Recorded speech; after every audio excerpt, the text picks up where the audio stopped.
Aláròyé máa wí o. èyí lohun tó ṣẹlẹ̀ nílùú Àbújá lọ́jọ́ kejì tí ìwọ́de bẹ̀rẹ̀.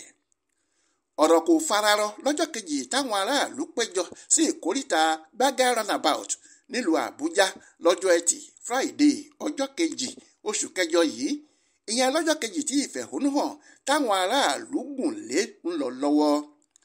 ìkóríta Gbágá roundabout nílùú Àbújá ni wọ́n péjọ sí bìbà tí wọ́n sì ń gbáradì sílẹ̀ fún ìwọ́de náà.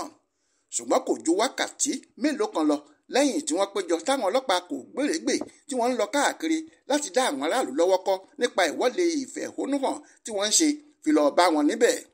wọ́n gbìyànjú láti lé gbogbo wọn dànù, ṣùgbọ́n ṣe làwọn ọ̀dọ́ náà fà á ké kọ́rí pé àwọn kò ní kúrò níbẹ̀. kò sì pẹ́ táwọn ọlọ́pàá náà fi yin tajútajú sáàrin wọn. lójú ẹsẹ̀ ní ìkọlù kọgbà bẹ́ sílẹ̀ tí kálukú sì ń sá àsálà fún ẹ̀mí rẹ̀.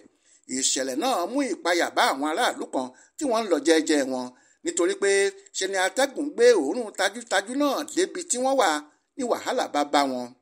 bẹ́ẹ̀ ò bá gbàgbé, ọjọ́rú wẹ́sídẹ̀ẹ́ ni adájọ́ ilé ẹjọ́ gíga kan nílùú Àbújá pàṣẹ pé káwọn aráàlú tí wọ́n fẹ́ ṣèwọ́de ìta gbangba náà lọ lo inú pápá ìṣeré olóògbé MKO Abiola tó wà nílùú Àbújá fún ohunkóhun tí wọ́n bá fẹ́ ṣe lásìkò ìwọ́de wọn.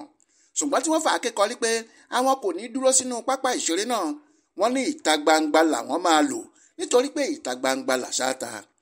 ìdí tí wọ́n fi ń sọ pé àwọn kò dúró sínú pápá ìṣeré MKO Abiola náà ni pé lọ́jọ́bọ̀ tọ́sídẹ̀ẹ́ ìyẹn ọjọ́ kìíní oṣù yìí tí wọ́n bẹ̀rẹ̀ ìwọ́de ọ̀hún ṣe làwọn ọmọ gànfẹ́ kan lọ kó ara wọn jọ sínú pápá ìṣeré náà tí wọ́n sì fẹ́ dá ìjà sílẹ̀ láàrin àwọn olùwọ́de ọ̀hún. nídìí èyí ni wọ́n ṣe ní àwọn kò lọ, ṣùgbọ́n ní Gbágá roundabout tí wọ́n lọ sí níbẹ̀ ni wàhálà tuntun ti tún bá wọn. Adéwálé Adéoyè ló ṣàkójọpọ̀ ìròyìn ọ̀hún fún Aláròyé online television.